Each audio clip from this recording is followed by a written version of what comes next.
everybody, it's Mariana with 3 Peaks Classroom. In today's video, I want to talk about my 5 classroom management strategies that I use in my classroom all the time that I find are the most effective. If you're new here, I teach in Alberta, Canada, and I am a grade 3 and grade 4 teacher, and I love to make helpful YouTube videos for other educators such as yourself.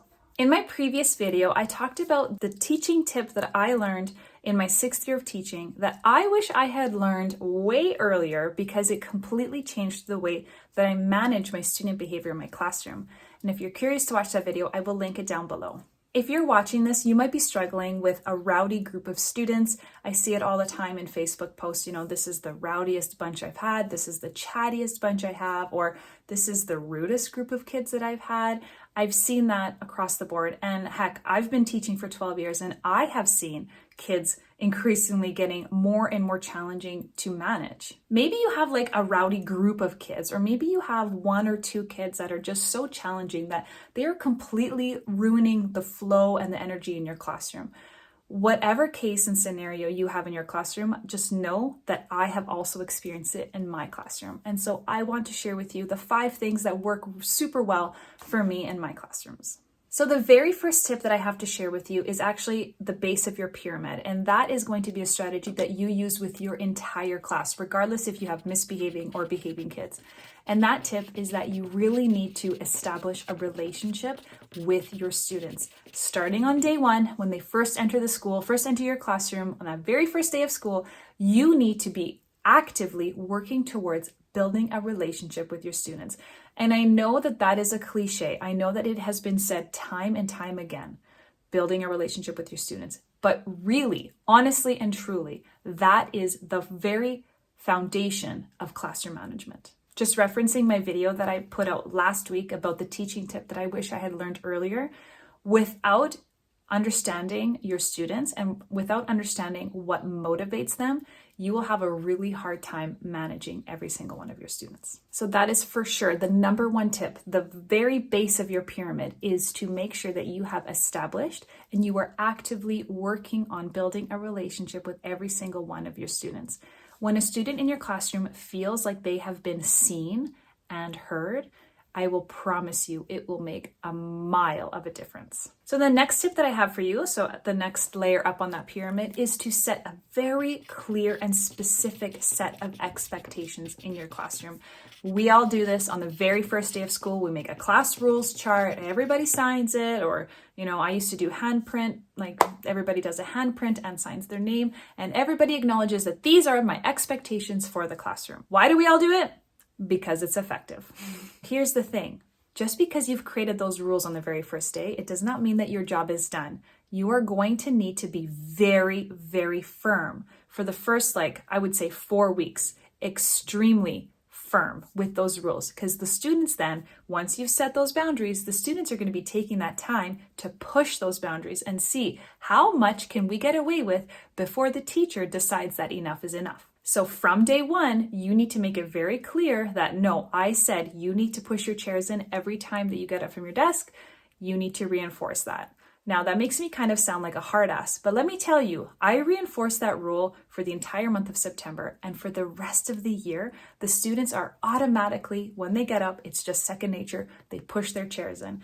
And that might seem such like a trivial little thing, but having all the chairs pushed in all of the time when they're not at their desks just visually makes the class look more appealing, but also it's a safety thing, right? We're not tripping over chairs or whatever. So talking about pushing in chairs or lining up and walking through the hallways, whatever your expectations are, just really make sure that you are firm and you are not budging at all, because if you budge even a little bit, then your students will figure out if she or he budged here, they might budge in a different rule as well. And then the rest of your year is just going to be playing catch up and trying to hold up that fence of boundaries.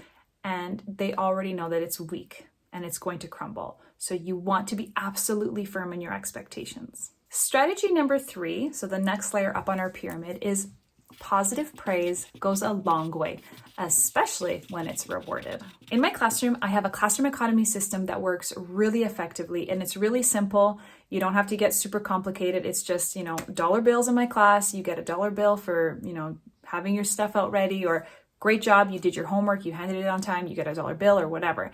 It works super effective, and I have a video explaining all about it. I will link it down below in case you're interested in watching it. But when I combine positive praise with the dollar bill as well, it works wonders for managing the behaviors in my classroom. So let's say kids see on the agenda that we have math coming up next, and I didn't even ask them yet to take out their math notebooks, but I have 1 or 2 kids that they know I'm going to need it for their math class, and they take out their math notebooks.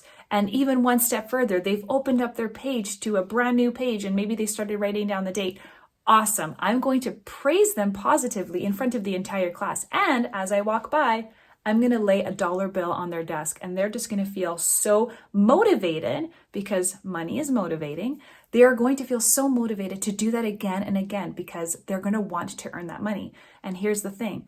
Other students are going to see that as well. And in addition to getting a compliment and the possibility of earning money as well in the classroom, they are going to be super motivated to get on task right away. Now, if you don't have a classroom economy system set up in your classroom, that's okay. Positive praise goes a long way as well. So going back to that example, student has their math notebook ready to go. Even just saying it out loud, wow, Anna, I'm so happy that you show me you are ready to learn and you have your notebook ready. That's awesome. I can't wait to write a note to your parents and let them know that you were being a star student today.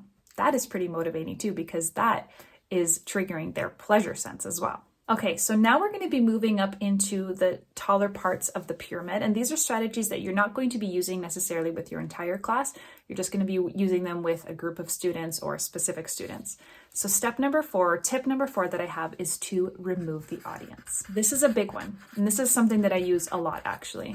And that is, a lot of times student behavior is motivated because of attention, because it's pleasurable. If a student misbehaves, it's almost always fed because they have an audience. Here's a phrase that I use in my classroom all the time when I'm noticing that this student is misbehaving because they know that other friends are listening and watching. So here's my phrase.